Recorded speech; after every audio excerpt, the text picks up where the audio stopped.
Hello hello hello. जय महाकाल दोस्तों, कैसे हैं आप सभी। आशा करता हूँ बहुत शानदार होंगे। और आज जो हमारा लेक्चर है वो है हमारा लेक्चर नंबर 6। आप सभी को मालूम है कौन सा लेक्चर है, लेक्चर नंबर 6। और आज हम पढ़ने वाले हैं फ्रैक्शन एंड डेसिमल। तो क्या पढ़ेंगे? Fraction and decimal. तो आज के लेक्चर में हम आप सबको पढ़ाएंगे फ्रैक्शन एंड डेसिमल। पढ़ाएंगे कम, आप पढ़ोगे ज़्यादा, ठीक है। तो चलिए आज के लेक्चर को सबसे पहले हम कर देते हैं शुभारंभ, ठीक है। और हम चीज़ों को समझते चले जाएंगे, जिसमें कुछ बेसिक चीज़ें होंगी और कुछ बढ़िया वाली चीज़ें होंगी। तो लेक्चर को लाइक करना ना भूलें। तो सबसे पहले हम बात करते हैं कि भाई फ्रैक्शन होता क्या है।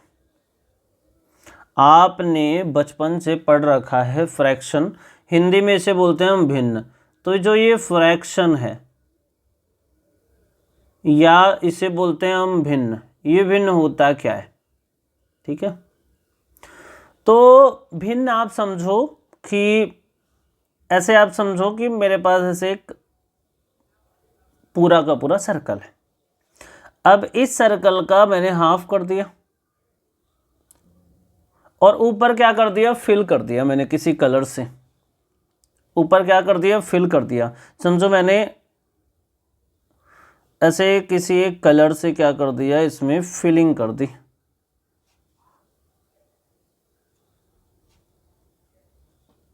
ऐसे ये क्या कर दिया, फिल कर दिया।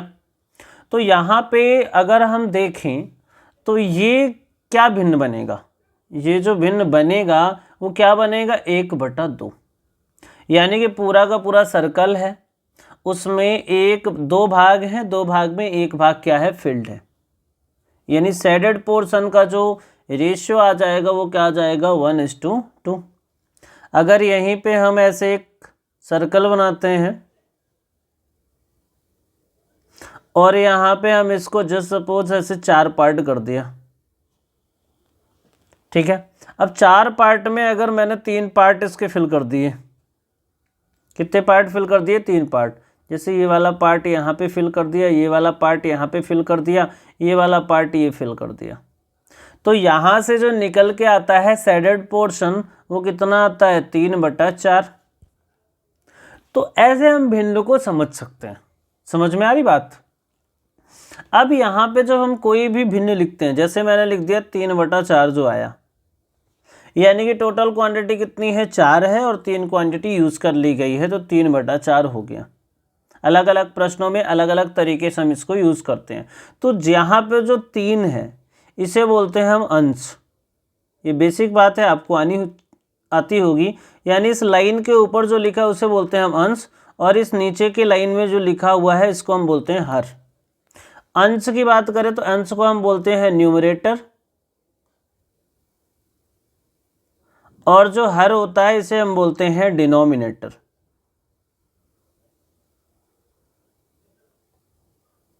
इतनी बात समझ में आई सबको? तो ये बात तो सबको समझ में आती है, ठीक है। तो ये जो फ्रैक्शन बार है, ये जो लाइन है, इसके ऊपर जो होता है उसे हम बोलते हैं अंश, और नीचे जो होता है उसे हम बोलते हैं हर, ठीक है। अब अगर हम बात करें इक्विवेलेंट फ्रैक्शन की, किसकी, इक्विवेलेंट फ्रैक्शन, तो अगर मैं 3/4 में ऊपर भी 2 से मल्टीप्लाई कर दूं, नीचे भी 2 से मल्टीप्लाई कर दूं, तो ये आ जाएगा आपका 6/8। यानी मैं बोलूँ 3/4 और 6/8 क्या है, सेम है। अगर मैं 3/4 में यहाँ पे 5 ऊपर मल्टीप्लाई कर दूं, नीचे भी 5 मल्टीप्लाई कर दूं, तो ये कितना आ जाएगा, ये आ जाएगा 15/20। तो ये भी 3/4 के क्या है, समतुल्य है या इक्विवेलेंट है। अगर 3/4 में मैं यहाँ मल्टीप्लाई कर दूँ 15 और यहाँ पे मल्टीप्लाई कर दूँ 15, तो ये हो गया 15 × 45 और ये हो गया 15 × 60। ये भी 3/4 के बराबर है, यानी कि समतुल्य है। अगर यहीं पे मैं 3/4 में मल्टीप्लाई कर दूँ 20 और यहाँ पे भी डिवाइड कर दूँ 20, तो ये कितना हो जाएगा 60/80, और ये भी 3/4 के बराबर है। तो जो 3/4 के बराबर ये क्या होते हैं, समतुल्य भिन्न होती हैं। कौन सी भिन्न होती हैं, समतुल्य, जिनकी वैल्यू क्या होती है, समान होती है, ऐसी भिन्न को क्या बोलते हैं हम, समतुल्य भिन्न बोलते हैं। ठीक है, समझ में आ रही बात।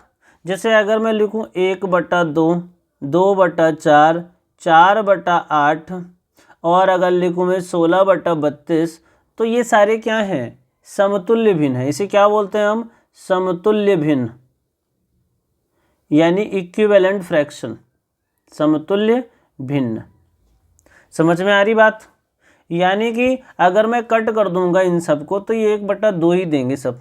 ठीक है, तो ऐसे ही भिन्न को हम क्या बोलते हैं, समतुल्य भिन्न। अब अगर हम फ्रैक्शन के टाइप की बात करें, यानी कि भिन्नों के प्रकार के बात करें, टाइप ऑफ फ्रैक्शन,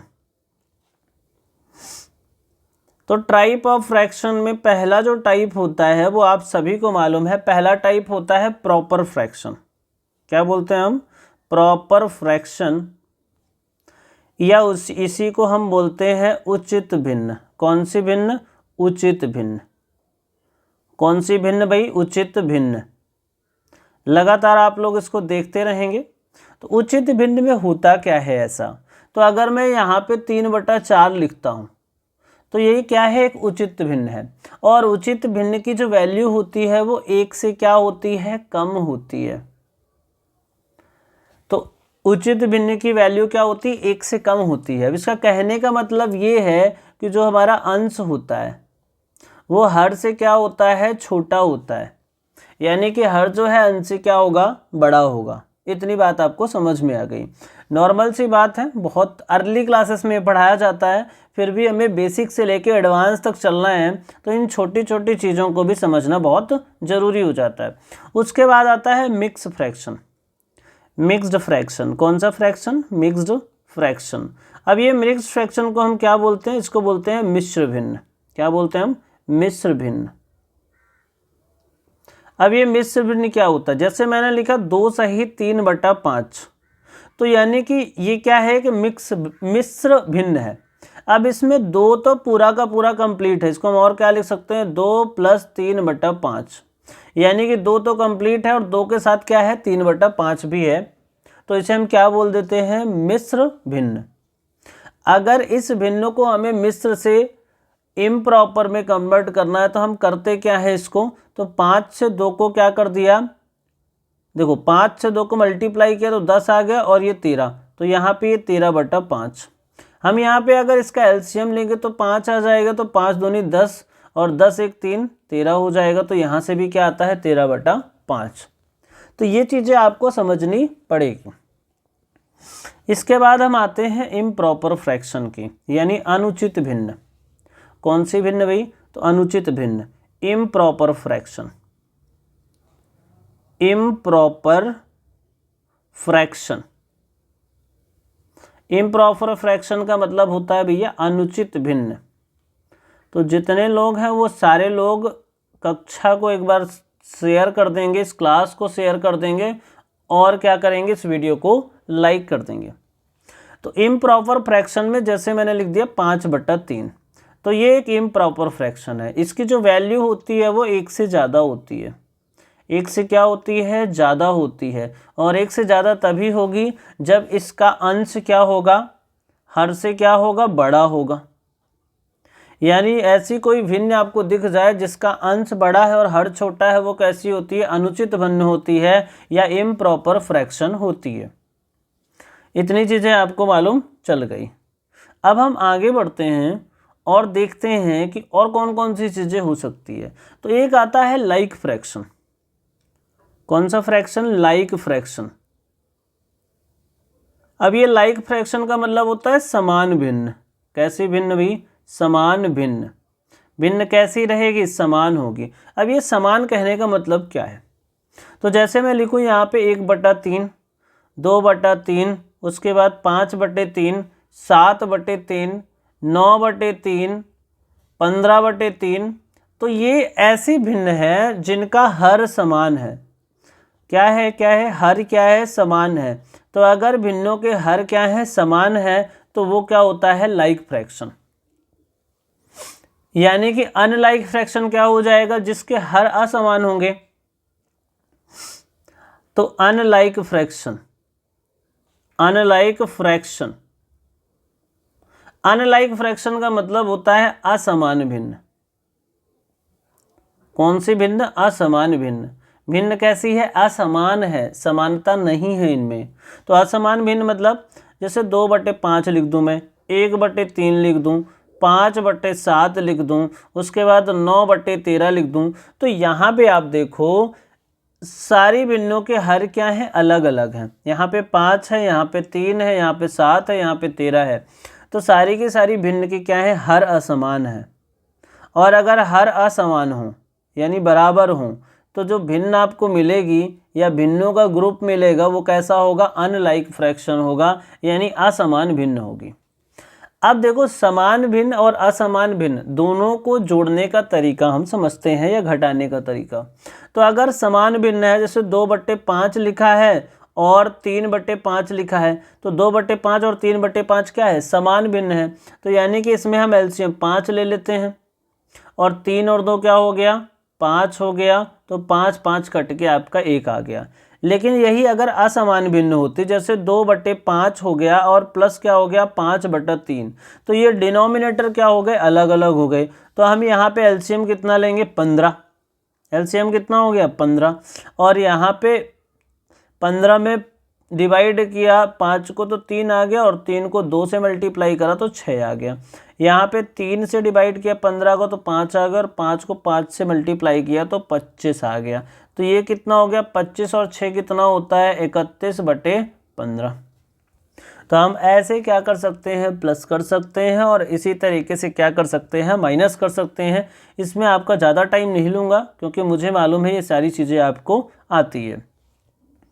जब हम फ्रैक्शन को मल्टीप्लाई करते हैं, जैसे मान लो यहाँ पे 2/5 है, इंटू मल्टीप्लाई किया है 3/5, तो हम ऊपर को ऊपर से मल्टीप्लाई कर देते हैं, नीचे को नीचे से मल्टीप्लाई कर देते हैं, और अगर कोई कट रहा है तो काट देते हैं। तो ये कितना हो जाएगा? 3 दूनी 6 और 5 पचम 25। लेकिन अगर मान लो डिवाइड करना है, 2/5 को डिवाइड करना है 3/5 से, तो डिवाइड हम डायरेक्ट नहीं करते, हम इसको मल्टीप्लाई में कन्वर्ट करते हैं। और जब मल्टीप्लाई में कन्वर्ट करते हैं तो 2/5 तो 2/5 ही रहेगा, लेकिन ये जो 3/5 है मल्टीप्लाई में जाएगा तो इसका रेसिप्रोकल हो जाएगा, नहीं 5/3 हो जाएगा। 5/3, 5 से 5 कैंसिल, तो ये कितना आ जाएगा? 2/3। तो ये आसान सी बातें हैं जो आपको मालूम है। आगे बढ़ते हैं। एक प्रश्न है, मान लो कोई एक भिन्न है, मान लो x/, ये क्या है? एक भिन्न है। इसके अंश में क्या होता है? हम 4 ऐड कर देते हैं, 4 ऐड कर देते हैं, तो जो भिन्न है x/y ये कितना हो जाता है? तो 2/3 बढ़ जाता है। तो भिन्न आपको बताना है कि भिन्न x/y होगा कितना। तो आपको ही मालूम है पहले क्या था? x/y, जैसे ही मैंने इसमें अंश में 4 जोड़ दिया तो ये भिन्न जो थी वो कितनी ज़्यादा हो गई? 2/3 ज़्यादा हो गई, यानी 2/3 इसमें ऐड कर दो। तो अगर मैं इसको देखूं तो x + 4 डिवाइड बाई y लिख सकता हूं, minus x/y is equal to क्या हो गया? 2/3। समझ में आ रही बात? अब देखो यहाँ पे y क्या आ जाएगा? एलसीएम, तो ये हो जाएगा x + 4 minus x, that is 2/3। तो यहाँ से x और x क्या हो गया? कैंसिल। तो यहाँ से जो आया वो आया 4/y इज इक्वल टू 2/3। अब देखो ये 2 से इसको काट दिया तो 2 आ गया, तो यहाँ पे y की वैल्यू कितनी आ गई? 6 आ गई। y की वैल्यू क्या आ गई? 6 आ गई। अगर हम y की वैल्यू रख दें तो हमें x की वैल्यू मिल जाएगी। समझ में आ रही बात? तो अगर हम y की वैल्यू रखें तो x की वैल्यू मिल जाएगी, और ऐसे हम चीज़ों को फाइंड आउट कर सकते हैं। समझ में आ रही बात? तो ऐसे क्वेश्चन भी आपके सामने दिख जाएंगे। उसके बाद एक प्रश्न है, उस प्रश्न में ये बोलता है जैसे 3/2 है, 1/5 है, 4/3 है और 5/4 है, ऐसे आपको भिन्न गिवन है।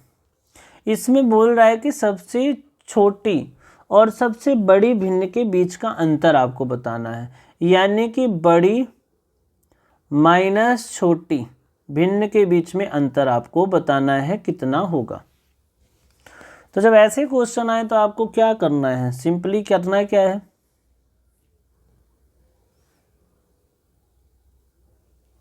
तो हमें अब देखना है कि कौन सी बड़ी होगी कौन सी छोटी होगी। अगर 3/2 को देखूं तो 3/2 लगभग क्या 1.5 होता है। अगर हम 1/2 को देखें तो ये कितना होता है 0.2। 4/3 को देते तो ये होता है 1.333। और अगर इसको देखें हम तो ये 5/4 कितना होता है 1.25।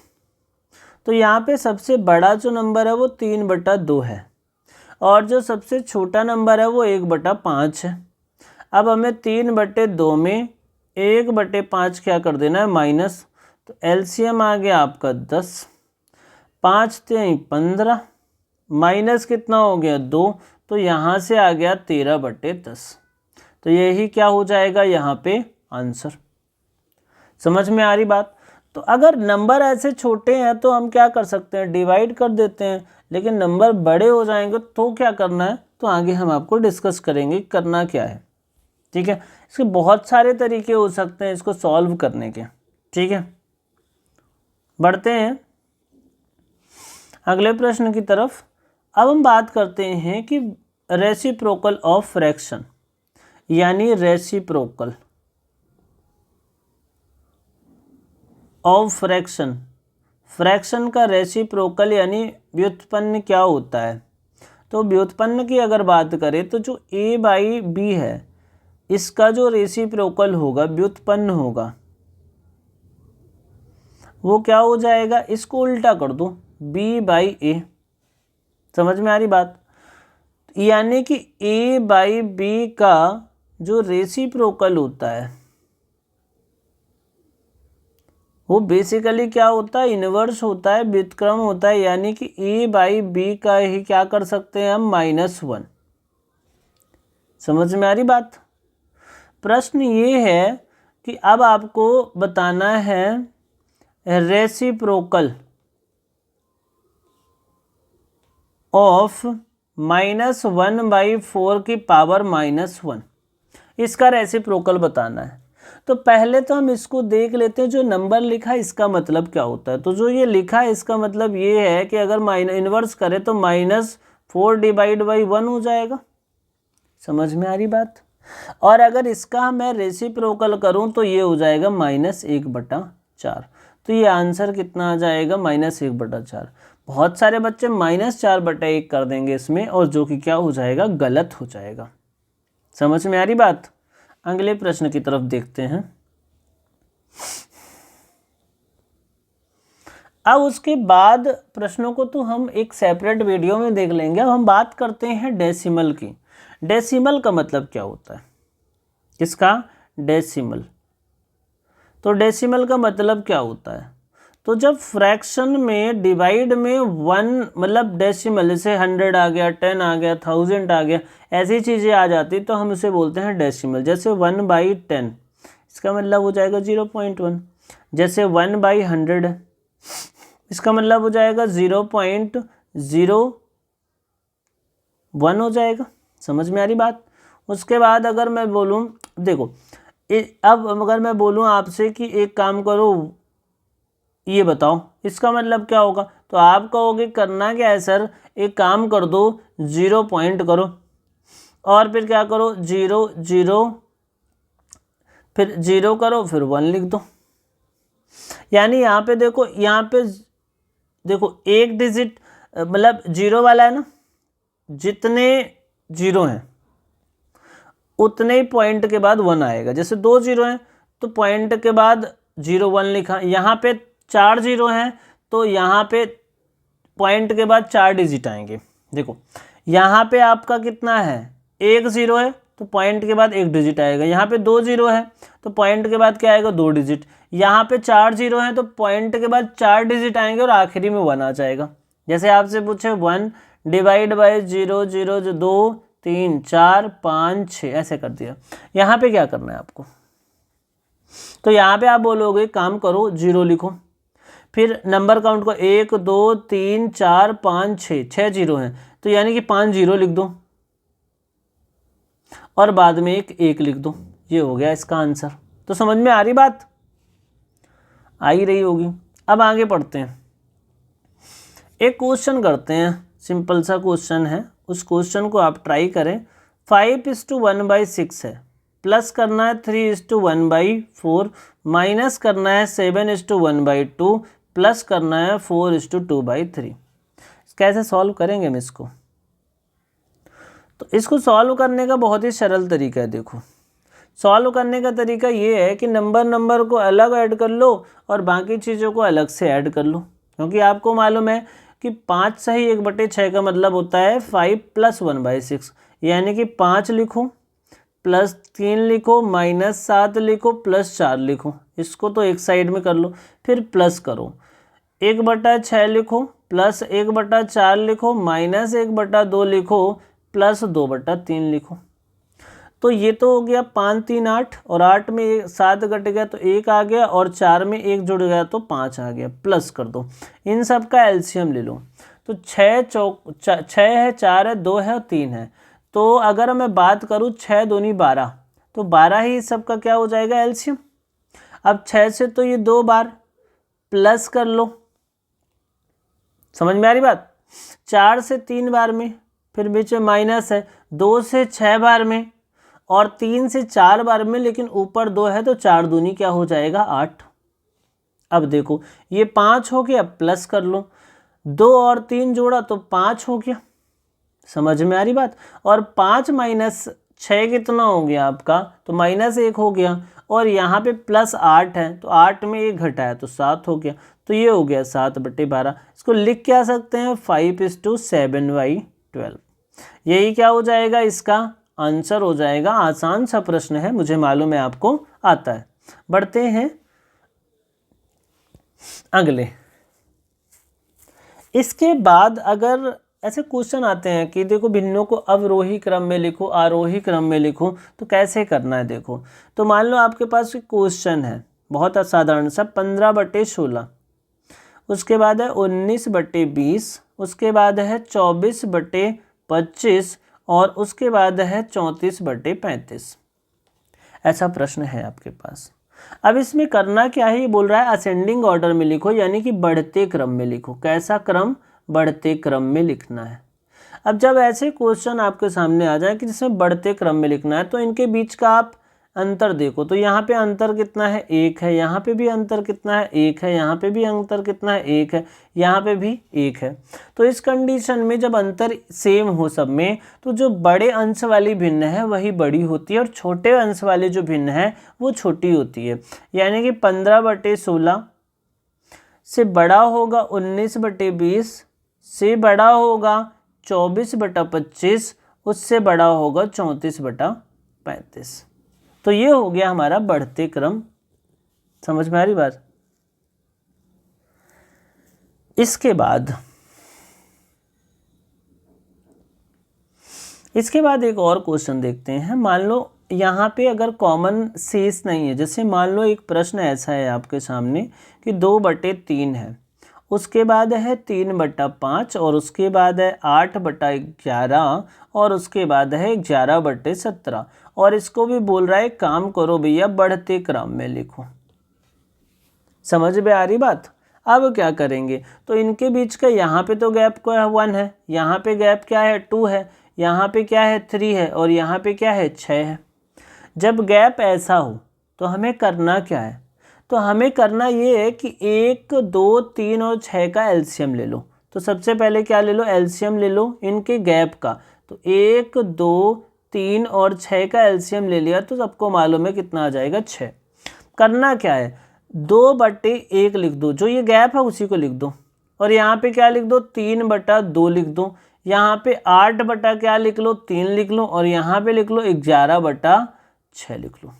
समझ में आ गई बात। इतनी हमने क्या लिखा, जो गैप है उसको मैंने लिख लिया हर में, और अंश में जो लिखा है वही लिखा है।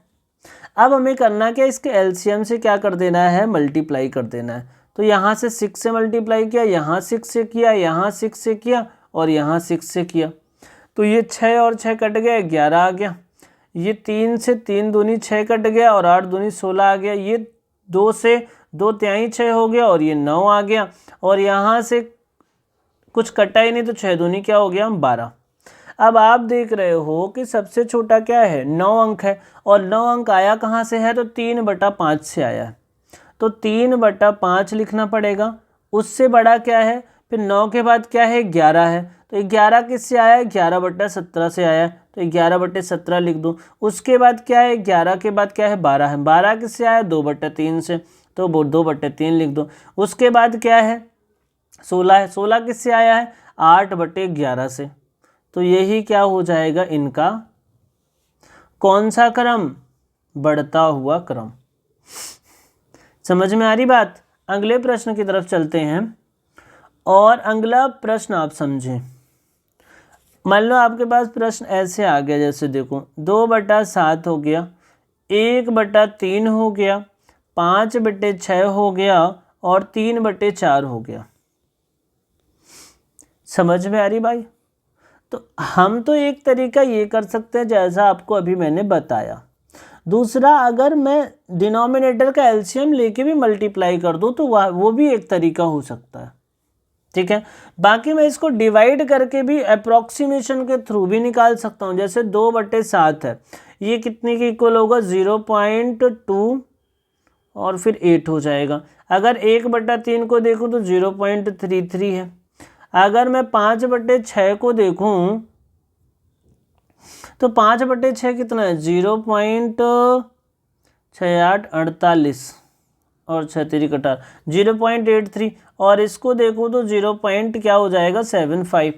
यहाँ से अगर मैं बढ़ते या घटते क्रम में करूं, अगर मैं इसको बढ़ते हुए क्रम में करूं तो बढ़ते हुए क्रम में सबसे कम कौन सा है, तो सबसे कम आपको मालूम है कौन सा है, 2/7।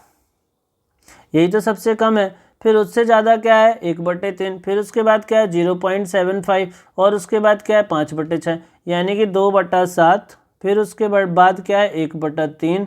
उसके बाद क्या आ जाएगा, उसके बाद आ जाएगा आपका 3/4 और उसके बाद आ जाएगा आपका 5/6। तो ये तरीका भी है। जो तरीका आपको बेहतर लगे उस तरीकों को आप फॉलो करो। जैसे मान लो एक प्रश्न है आपका ऐसे यहाँ पे 119/121, उसके बाद है आपका 151/155 और उसके बाद है 31/37 और उसके बाद है 63/75। अब प्रश्न ये है कि इनको बढ़ते या घटते क्रम में लिखना है। अब हमें डिवाइड करना संभव नहीं है क्योंकि नंबर बड़े हैं। ठीक है। एलसीएम लेना भी संभव नहीं है क्योंकि नंबर अगेन फिर बड़े हैं। अब करने क्या है, अब इनके बीच का अंतर देखो तो यहाँ पे तो 2 है, यहाँ पे कितना है अंतर, तो 4 है, यहाँ पे कितना है 6 है और यहाँ पे कितना है 12 है। यही है ना अंतर। अभी क्या बताया था, 119/2 लिखो, इसको 151/4 लिखो, इसको 31/6 लिखो और इसको 63/12 लिखो। 2, 4, 6 और 12 का जो एलसीएम होगा आपको मालूम है कितना होगा, 12। तो 12 से सबको क्या कर दो, मल्टीप्लाई। तो यहाँ पे भी हमने 12 से और इसको भी 12 से क्या कर दिया, मल्टीप्लाई। ये 12 से 12 कटा, ये 63 आ गया। 6 से कटा 2 तो 12 हो गया और 31 दूनी क्या हो गया, 62 हो गया। 4 से कटा 4 3 12 हो गया। 3 से अगर मल्टीप्लाई करूँ तो 3 आ जाएगा, 3 5 15 हो जाएगा, 3 और 1 4 हो जाएगा। समझ में आ रही बात। और यहाँ से अगर देखूँ तो ये 6 हो गया और 6 से मल्टीप्लाई कर लो इसको, तो 6 नहीं है 54, 4 आ गया, 6 1 के 6 और 5 11 आ गया और 6 1 कम 6 1 7 हो गया। अब इन नंबर को देखो तो सबसे छोटा तो 62 है और 62 आया किससे है, तो 31/37 से। उसके बाद कौन सा नंबर है, 63 है। 63 किससे आया है, 63/75 से। उसके बाद कौन सा नंबर है, उसके बाद है ये 453। 453 किससे आया, 151/155 से। उसके बाद क्या है, सबसे बड़ा नंबर क्या है 714। 714 कहाँ से आया भाई, तो 119/121 से आया है। तो ऐसे आप चीज़ों को सॉल्व कर सकते हैं। सो आई होप कि ये चीज़ें आपको क्लियर हुई हों। ये फंडे अगर आप अपनाओगे तो कोई भी बड़े से बड़ा नंबर भी आ जाएगा तो आप आसानी से कर सकते हो, वरना अगर आप इसको एलसीएम भी लोगे या अप्रॉक्सीमेशन करोगे बहुत टाइम लगेगा।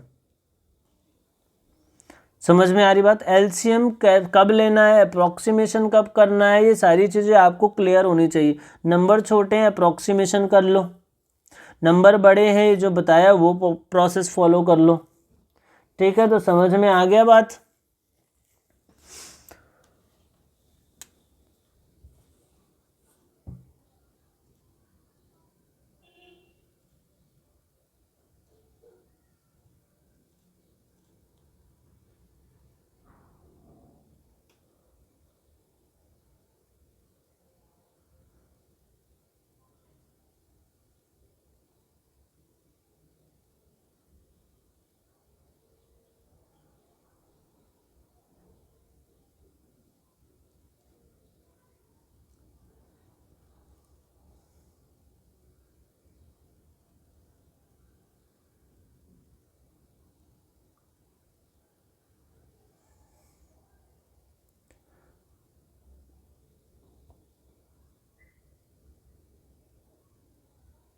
इसके बाद हम बात करते हैं कि बहुत सारे क्वेश्चन होते हैं जो आवर्ती दशमलव पे आते हैं, यानी कि रिकरिंग डेसिमल पे क्वेश्चन पूछे जाते हैं। उन क्वेश्चन की हम बात करते हैं यहाँ पे।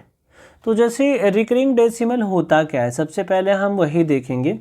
जैसे रिकरिंग डेसिमल की बात कर रहे हैं, किसकी, रिकरिंग डेसिमल, इसको हिंदी में हम बोलते हैं आवर्ती दशमलव। कैसा, आवर्ती दशमलव। थोड़ा राइटिंग मेरी इतनी बेहतर नहीं है, फिर भी पढ़ने में आ जाएगी, आप परेशान नहीं होइए। आवर्ती दशमलव। अब आवर्ती दशमलव का मतलब होता है जैसे 0.2222 ऐसे करके इनफाइनाइट तक जा रहा है, तो इसे हम बोलते हैं आवर्ती दशमलव। जैसे 2.141414, ये पैटर्न रिपीट हो रहा है, इनफाइनाइट तक जा रहा है, तो इसे हम बोलते हैं आवर्ती दशमलव। अब आवर्ती दशमलव को भी आपको मालूम है, इसको फ्रैक्शन में कन्वर्ट किया जा सकता है। तो जैसे जान लो 0.4444 ऐसे चलता है, इनफाइनाइट तक चल रहा है।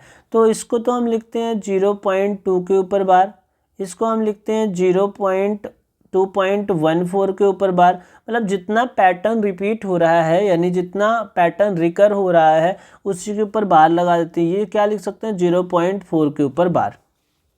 तो ऐसे हम रिकरिंग डेसिमल को लिखते हैं।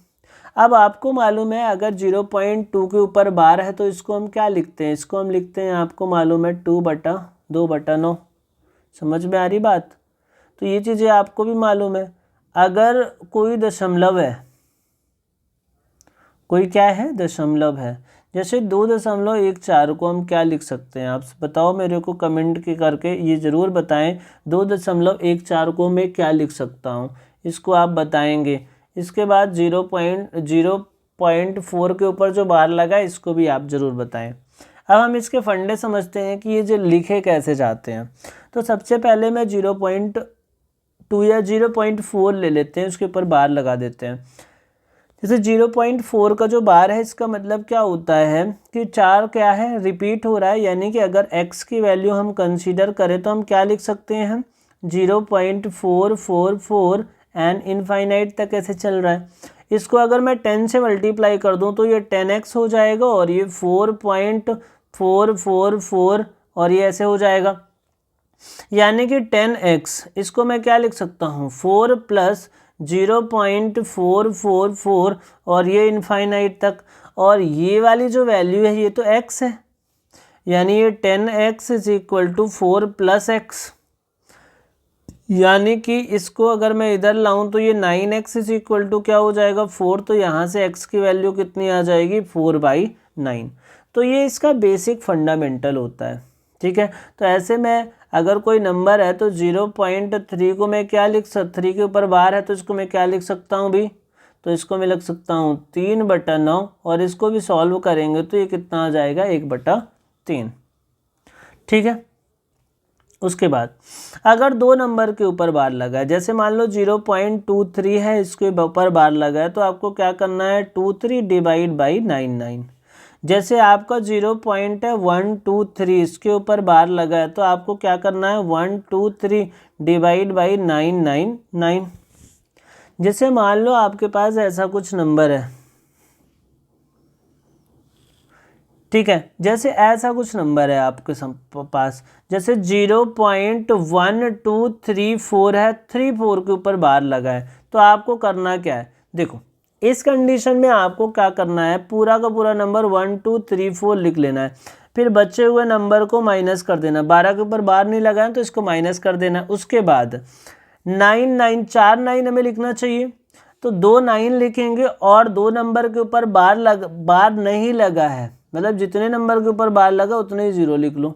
तो ये कितना आ जाएगा, तो ये आपका कितना आ जाएगा, आप यहाँ पे देखो तो ये हो जाएगा 1 2 2 डिवाइड बाई 9900। तो ये फंडे आपको क्लियर होने चाहिए। जैसे मान लो बात करें अगर 0.243 की, इसके ऊपर बार, तो इसको मैं क्या लिख सकता हूँ 243 लिखूंगा, बाद में माइनस करूंगा 2 और डिवाइड क्या करूंगा, यहाँ पे देखो जितने नंबर के ऊपर बार लगा उतने 9 लिख लिया और फिर ये 0 लिख लिया, तो यहाँ से कितना हो गया 241/990।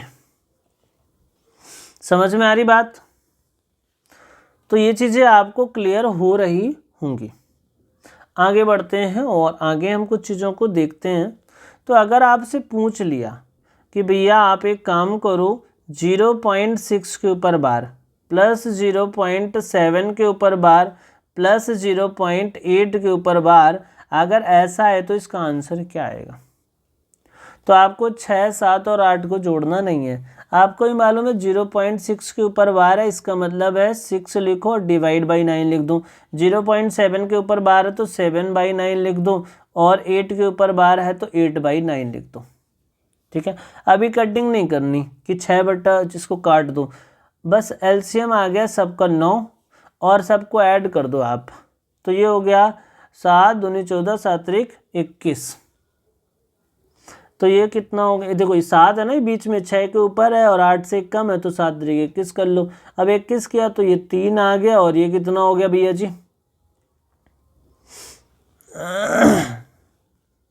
अब हम और इसको क्या लिख सकते हैं, अगर इसी में आंसर इसी टर्म में आया तो मैं क्या लिख सकता हूँ, तो आपको ही मालूम है, इसको अगर मैं लिखना चाहूँ तो आपको ही मालूम है ये 3 आ गया और यहाँ से कितना आ जाएगा आपका कितना आ जाएगा भाई, अगर 9 के टर्म में ही लिखना चाहो आप, किसके टर्म में, 9 के टर्म में ही लिखना है मुझे।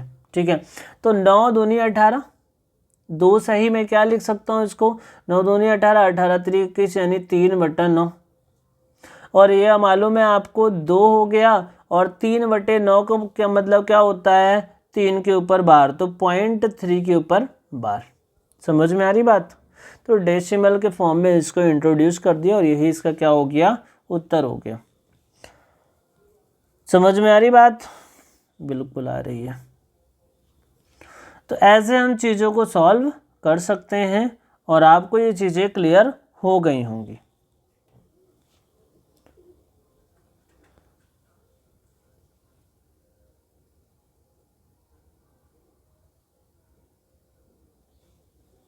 तो ऐसे बहुत सारे क्वेश्चन हैं जो किए जा सकते हैं, तो हम अगले लेक्चर में वो सारे क्वेश्चन भी करेंगे और नंबर सिस्टम में अब जो अगला लेक्चर होगा उसमें हम महामैराथन टाइप का लेक्चर करेंगे जिसमें बहुत सारे क्वेश्चन को सिर्फ सॉल्व करेंगे। नंबर सिस्टम बस इतने ही कॉन्सेप्ट होते हैं जो आपके यूज़ किए जाते हैं और इतनी चीज़ें अगर आपने सीख ली तो आपका ये नंबर सिस्टम कवर हो जाएगा।